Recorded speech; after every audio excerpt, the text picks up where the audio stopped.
Hello, everybody, and welcome to the World Series of Board Gaming's How to Win series. This time, we're going to tell you how to defeat your friends and your enemies in Cascadia, because I assume the only activity you're doing with your enemies is playing a fun little board game with them. If you're just discovering this series, well, let me tell you that the World Series of Board Gaming is putting out every Wednesday on World Series Wednesday strategy guides on all the games that appear in our tournaments. If you haven't heard about the World Series of Board Gaming, it is a competition to crown the best all-around board gamer and give them, $25,000. Not bad. Not bad at all. And in fact, you might be watching this early enough to still capitalize on our early bird deal, but you can save $100 off your stay and play package, which I'm going to tell you about right now. You could win your share of $100,000 in cash and prizes just for playing board games. The World Series of Board Gaming is back and bigger than ever. High-level play, friendly competition, national championships, there's no other event of its kind. Are you the next big name in board gaming? Get your tickets now at WSBGVegas.com and use the code EARLYBIRD to save up to $100. So what are you waiting for? It's time to get in the game. That's right, and plus, if you get your ticket before December 31st and capitalize on that early bird, you are also entered into a chance to win, because we just love people winning things at WSBG. This week, we of course are focusing on Cascadia, the 2021 title by Randy Flynn. We're going to cover some tips on how to win, hear from the winner of Cascadia, the World Series champion of Cascadia, PJ Marry and also talk about games that if you're good at Cascadia, you might be good at as well. If you haven't checked out the final of Cascadia, it was streamed live during the event over on the Dice Tower. Mick and Starla from Our Family Plays Games were the commentators, and they commentated on all 3 hours of Cascadia goodness and glory. These people were intense. The scores were phenomenal. The final scores were 100, 101, 102, and 110. And if you want to figure out how to get scores like that, well, I'm going to give you those tips right now. So don't forget to check out our event. You can check out our interview with designer Randy Flynn as well for a few of these tips. And one of these tips, which I think I'll start out with, because it's a good one, came from my interview with Randy, and that is to not underestimate the value of foxes. Originally, in the design of Cascadia, it started out with 4 different animal types. And these 4 different animal types were the animals that ended up being bears, elk, salmon, and deer.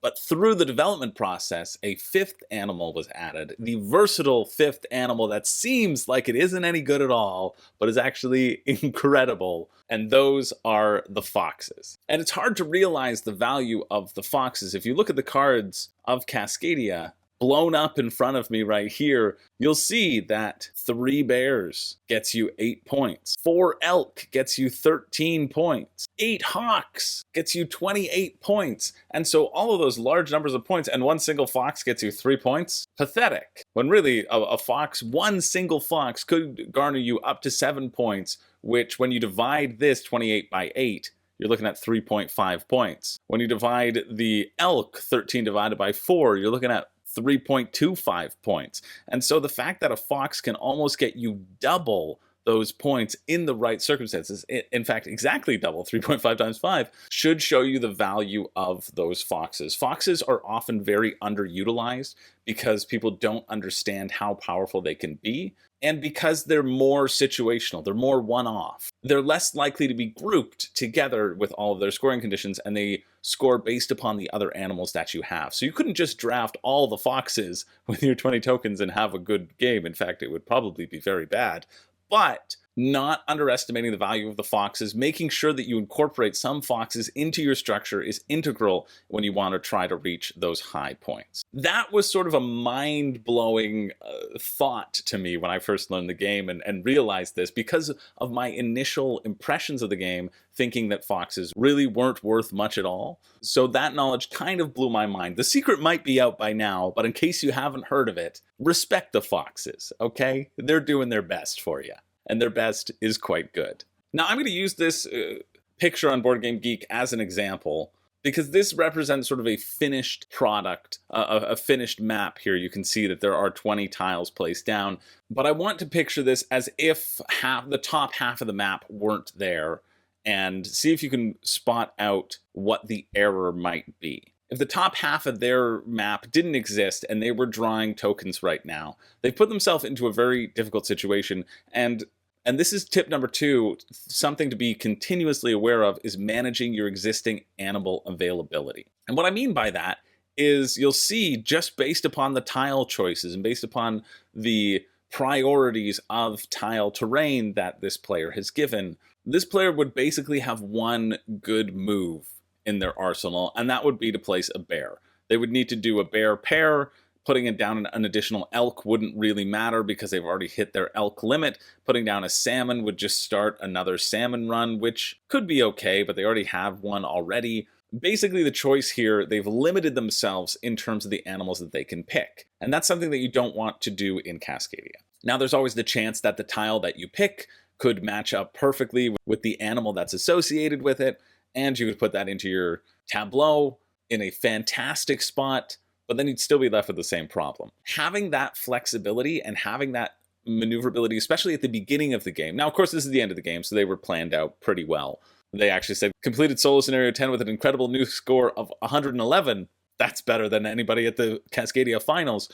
But say this was halfway through, right? Then this would be an issue because there wouldn't be as many places to expand to, and then you're limiting your options. The random draw of tiles and animal tokens means that this is a game in which you have to adapt on the fly. You have to adapt with the current choices in front of you, and that's pretty much it. And so giving yourself the flexibility in expansion and in terrain is supremely important so you don't get locked up and you're not forced to take those suboptimal moves. Because with only 20 turns, you want every move to be making you some points. And if you're forced into something that is less optimal and having to pivot around that, you're going to affect your chances of scoring big. Let's move ahead to tip number 3, which has to do with nature tokens. Get them. Make sure you get enough of them so that you have flexibility down the line. However, I'm going to give you a bit of a hot take. A lot of people will tell you to spend your nature tokens and will encourage you to spend your nature tokens for that extra chance of points. And while that is somewhat of a sound advice, I'm kind of the other mind in which you should avoid spending your nature tokens as much as possible. And let me explain.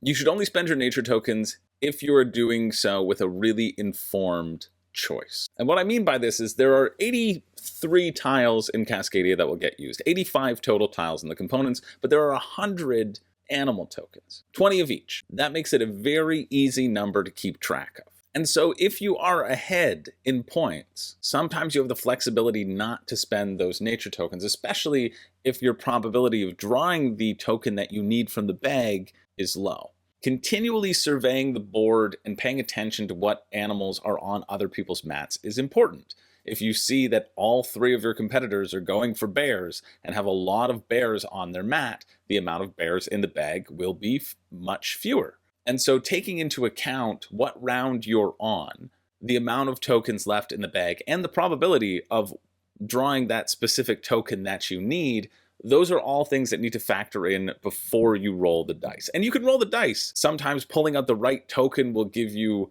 6 points, 7 points, depending upon what it is. Maybe it's that fox that you exactly need for 7 points. That seems like a fair trade-off, but I think analyzing what token you're hoping for, seeing how many points it will net you, and then making the decision on if you want to give up a point for that chance and how high that chance is, those are all factors that you need to consider when deciding to spend your nature token. Something that I've noticed in the World Series of Board Gaming, in the final at least, I think every player ended with about 4 or 5 nature tokens. You can go and watch the video and tell me if I'm a liar or not, but there was a significant cache of points that was left held over in everybody's hand. And that's because they knew when to use the tokens and when not to. It's not so simple as saying don't ever use your tokens. It's not so simple as saying always use your tokens.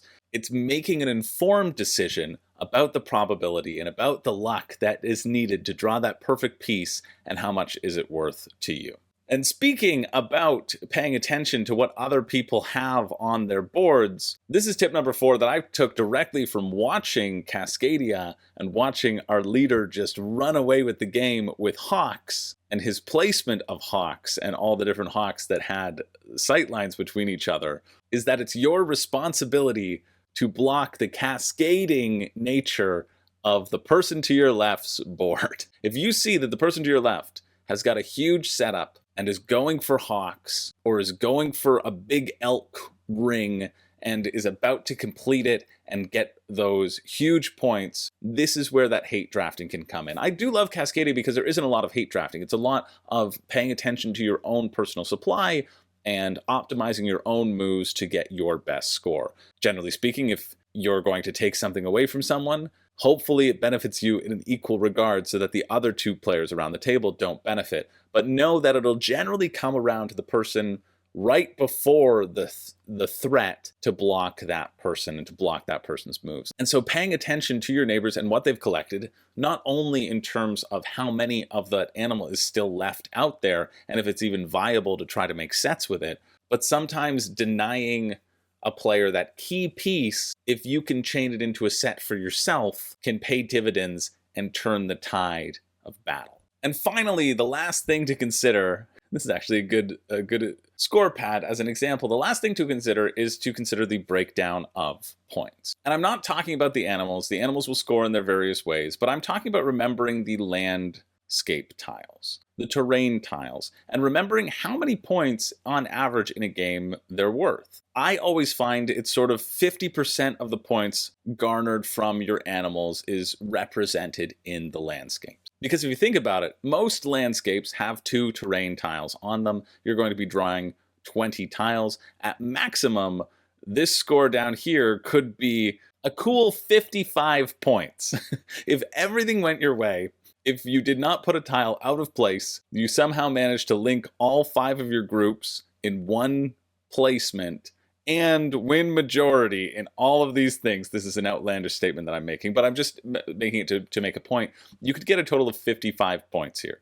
Generally, it will be about 50% of your score from animals, but these are often neglected significantly. And they're neglected in a way because you just sort of assume that everybody will score around the same, but that's not really the case. And if your score is going to be 100, if you're able to get 3 of these majorities, that's almost 10% of your score. That's almost a 10% bump in your score and a 10% increase of you winning the game. So start paying attention when you're adding up your score. See how efficient you've been with your contiguous groups of terrain. 40 is an outlandish number and probably fairly impossible, but thinking about getting to that point with landmass groups, trying to keep everything together and everything the same, and then prioritizing them, those are the sort of incremental training steps that you can do to get better and to raise your score higher and higher. A point here and a point there, adding into those contiguous groups, helps expand your score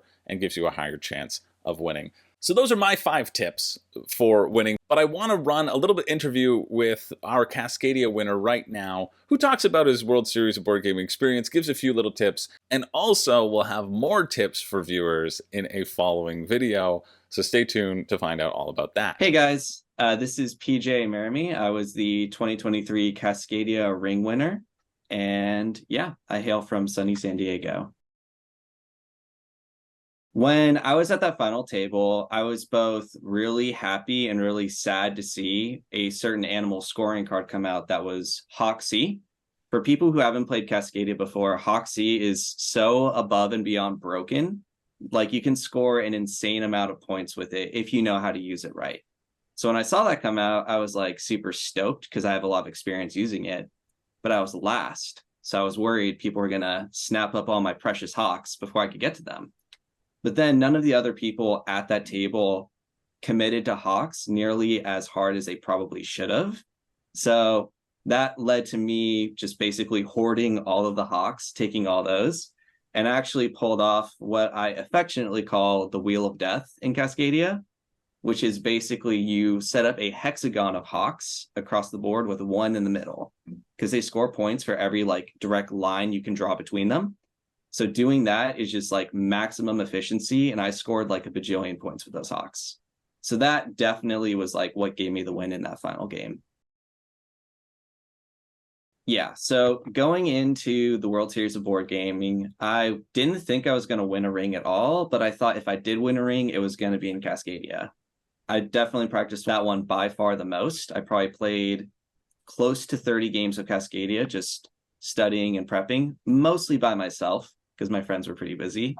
But yeah, I'm super stoked that all that hard work paid off.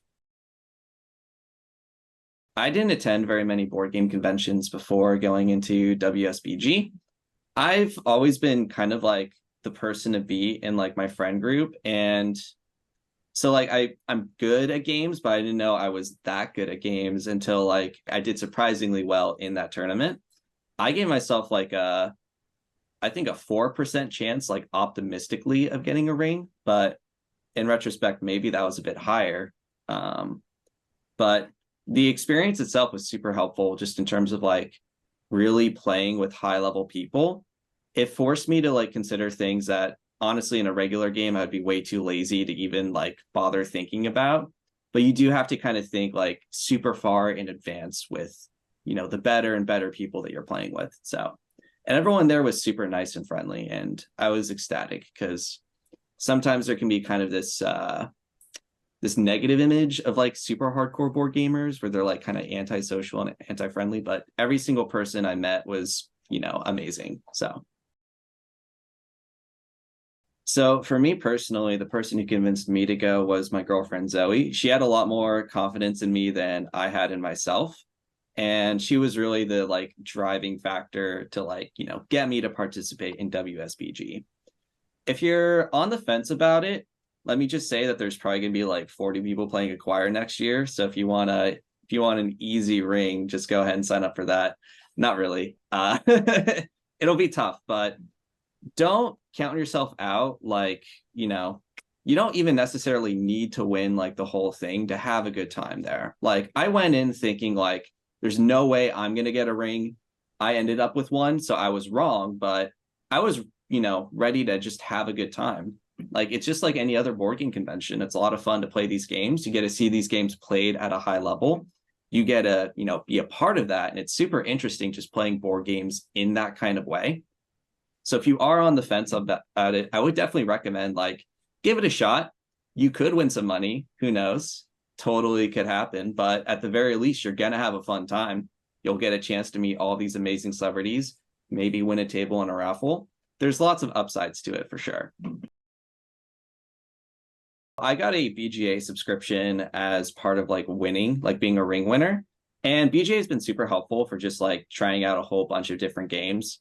I've been mostly focusing on like, you know, the games that I really enjoy playing. And BGA is a great way to, you know, do online tournaments, play with friends casually, or just like experience like high level gameplay and stuff. So BGA is like an amazing resource to use for that.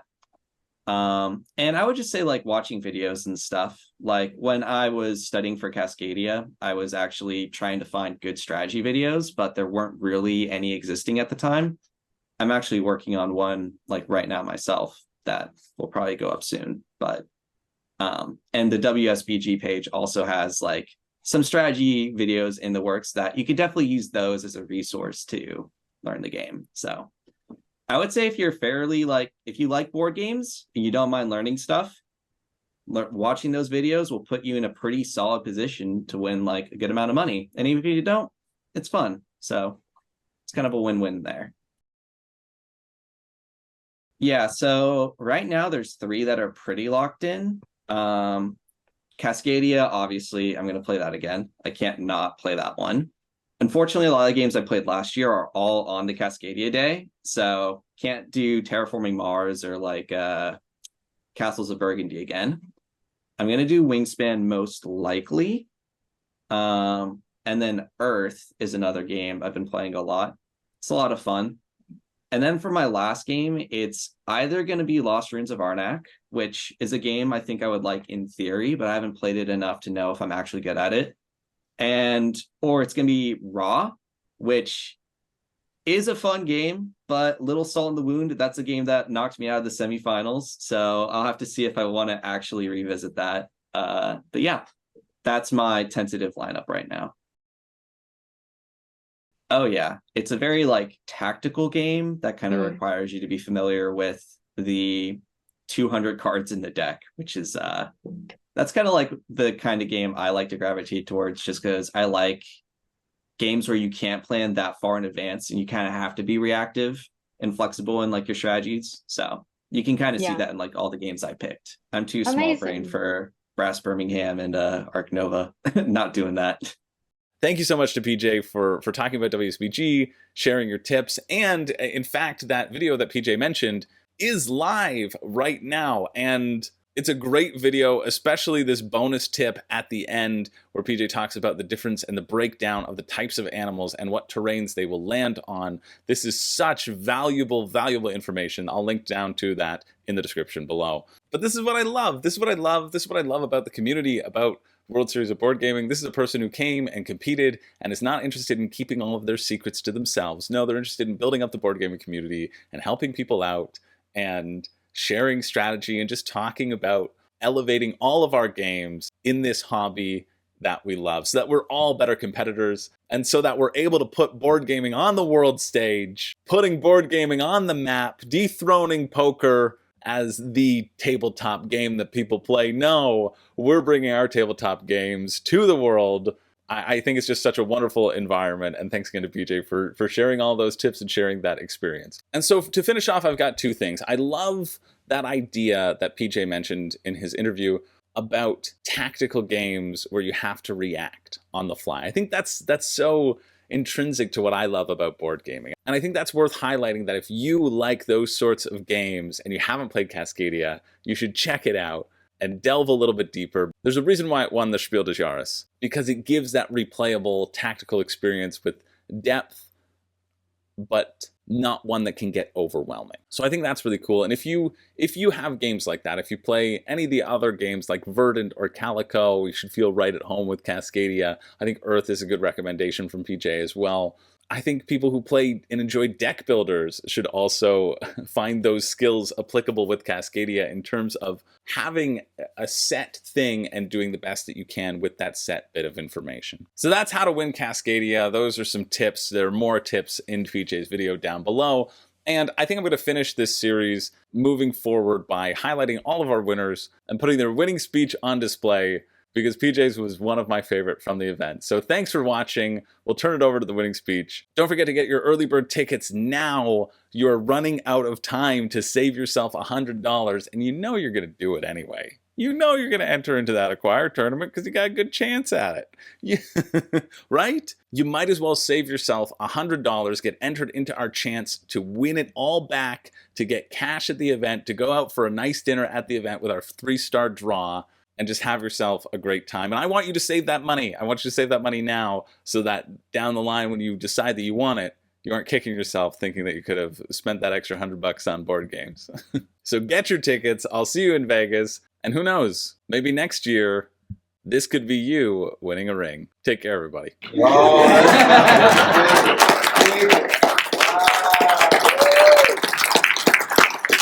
TJ, you want to say something? Oh, yes. Okay. Hello, everyone. Oh, there we go. Okay. Hi, guys. Man, am I nervous to be up here. First, I really just have a list of thank yous. First off, I would like to thank whichever heavenly body was in retrograde, giving me the luck I needed to be here today. Second off, I would like to thank the Hawks that carried me all the way to the finals, carried me harder than they should have carried Sam and Frodo to Mordor. If you saw that game of Cascadia, my final board was immaculate thanks to those Hawks, and that's the only reason why I'm standing here today. Up until yesterday, the penguin was my favorite animal. Maybe not so anymore. Third off, and more seriously, I would like to thank everyone I've had the opportunity to meet so far at the convention. This is the second board game convention I've ever been to, and I was really worried I would encounter a lot of strong personalities. You know, people putting me on like chess timers and stuff because I'm super slow when I play. But I can say sincerely that every single person I met has been absolutely wonderful. I would like to thank in particular everyone I've played with so far for, giving me so many amazing games. I would like to thank everyone who has helped me prepare, not just for games that I've already played, but will hopefully help me prepare for the grueling day that is going to be tomorrow, I'm sure. Yes, it is. I would like to thank in particular Henry, I met Henry in my very first game where we both got skunked in Terraforming Mars. And he was gracious enough to help me after the semifinals in Cascadia prepare for the finals, helped me go through a deep dive. I bounced strategy off of him, and I think without him, there is a good chance I would not be standing up here today. So I would like to thank Henry in particular. And finally, I would like to thank my girlfriend, Zoe. She unfortunately can't be here. She had to leave early for work. Coming to this board game convention was really not certain to happen for me. I was worried that I was a big fish in a small pond, that it was my ego talking to think like I had any kind of shot whatsoever of doing well at this tournament. I gave myself like a 3 to 4% chance at best at getting any ring. But the one person who did believe in me from start to finish was my girlfriend, Zoe. She did everything she could to make this trip as easy as possible. She was incredibly kind and supportive. And it's thanks to her that I have this ring. With any luck, hopefully another ring tomorrow, if today goes well. And certainly a ring at some point in the future. So. Okay.